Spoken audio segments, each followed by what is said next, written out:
Iran के साथ बढ़ते युद्ध के बीच अमेरिकी राष्ट्रपति डोनाल्ड ट्रंप को अब अपने ही देश में विरोध का सामना करना पड़ रहा है। वॉशिंगटन के एक रेस्टोरेंट में डिनर करने पहुंचे ट्रंप के खिलाफ वहां मौजूद लोगों ने जोरदार नारेबाजी शुरू कर दी।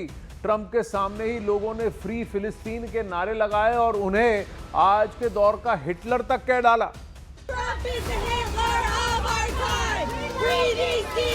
Free Palestine! Trump is the Hitler of our time!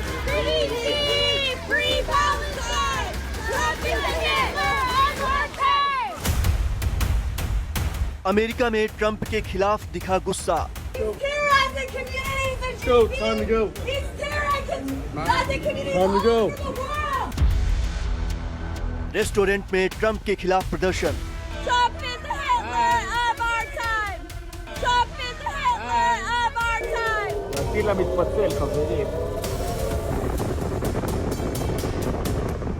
Iran के साथ जारी जंग के बीच अमेरिकी राष्ट्रपति डोनाल्ड ट्रंप को अपने ही देश में तीखे विरोध का सामना करना पड़ रहा है। वॉशिंगटन में एक रेस्टोरेंट में डिनर करने पहुंचे ट्रंप के खिलाफ लोगों ने उनके सामने ही जोरदार नारेबाजी शुरू कर दी। ट्रंप जैसे ही उपराष्ट्रपति जेडी वेंस और अपने कैबिनेट सहयोगियों के साथ रेस्टोरेंट पहुंचे, वहां मौजूद लोगों ने उन्हें घेर कर विरोध करना शुरू कर दिया। Trump is the Hitler of our time! Trump is the Hitler of our time! Free Palestine! प्रदर्शनकारियों ने ट्रंप को कहा हिटलर। ट्रंप के सामने लगाए गए फ्री फिलिस्तीन के नारे। वॉशिंगटन के मशहूर restaurant George seafood, prime steak and stone crab में मौजूद लोगों ने ट्रंप के खिलाफ फ्री फिलिस्तीन के नारे लगाए। प्रदर्शन कर रहे लोगों ने ट्रंप को आज के दौर का हिटलर कह दिया और जोर जोर से नारेबाजी की। वीडियो में देखा जा सकता है कि ट्रंप की टेबल के आसपास खड़े लोग फ्री फिलिस्तीन और हिटलर ऑफ अवर टाइम जैसे नारे लगा रहे हैं। ट्रंप के बयानों से अमेरिकियों में नाराजगी। दरअसल ट्रंप की विदेश नीति और पश्चिम एशिया के युद्ध को लेकर दिए बयानों पर लगातार विवाद हो रहा है। दुनिया भर में तेजी से बढ़ रही तेल की कीमतों पर भी ट्रंप के बयान पर हंगामा मचा।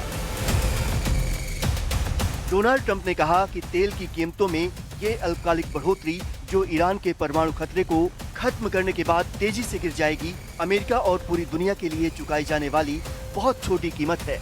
इससे अलग सोचने वाले सिर्फ मूर्ख ही होंगे।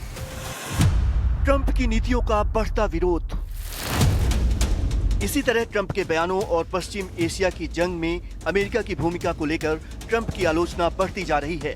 फिलिस्तीन समर्थक समूहों का आरोप है कि युद्ध की वजह से आम लोगों की जिंदगी प्रभावित हो रही है और इसी वजह से अमेरिका में भी विरोध तेज हो रहा है। वाशिंगटन के रेस्टोरेंट में हुई इस घटना से साफ है कि अंतर्राष्ट्रीय राजनीति और युद्ध का असर अब अमेरिका की घरेलू राजनीति में भी दिखाई दे रहा है और यही वजह है कि राष्ट्रपति डोनाल्ड ट्रंप को अब उनके अपने ही देश के लोग विलेन समझने लगे हैं।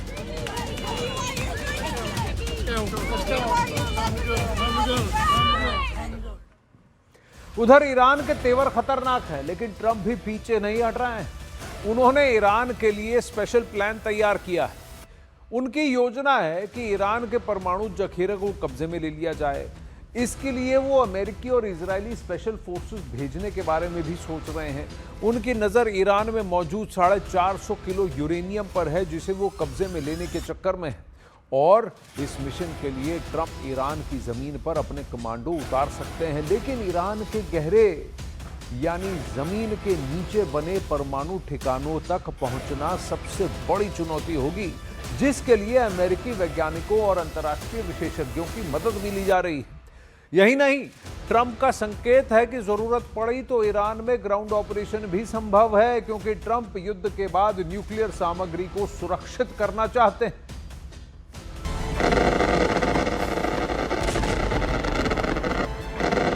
रात के अंधेरे में आसमान में हाहाकार ने इराक के इरबिल में लोगों को डरा दिया।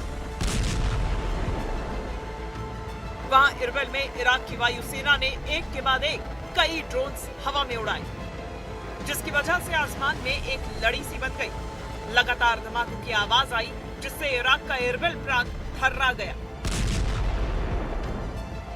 ईरान की सेना ने इरबिल के इंटरनेशनल एयरपोर्ट के पास भी हमला किया, जिसका इराक की वायुसेना ने जवाब दिया। हवा में ही जंग शुरू हो गई।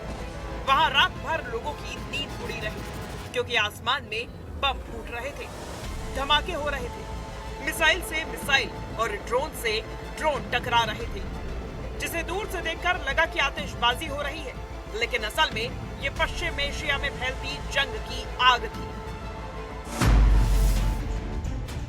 इरबिल इराक के कुर्दिस्तान प्रांत की राजधानी है।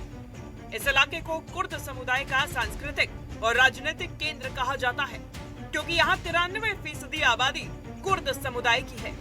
यानी ईरान ने अमेरिकी सैन्य ठिकानों को तबाह करने के नाम पर इरबिल पर हमला तो कर दिया, लेकिन ये हमला उसके लिए वॉर का एक नया फ्रंट खोल सकता है क्योंकि इरबिल पर हमले का सीधा मतलब हुआ कुर्द समुदाय के लोगों से लड़ना।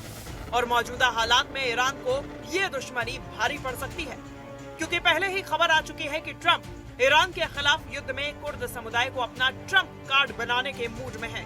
यानी वो ईरान की दुखती रग पर हाथ रखने की तैयारी में है क्योंकि इरबिल पर हमले से केवल इराक का नहीं बल्कि ईरान में रहने वाला कुर्द समुदाय भी भड़क सकता है क्योंकि ईरान के कुर्द क्षेत्र समय समय पर सरकार विरोधी आंदोलनों का केंद्र बने रहे हैं।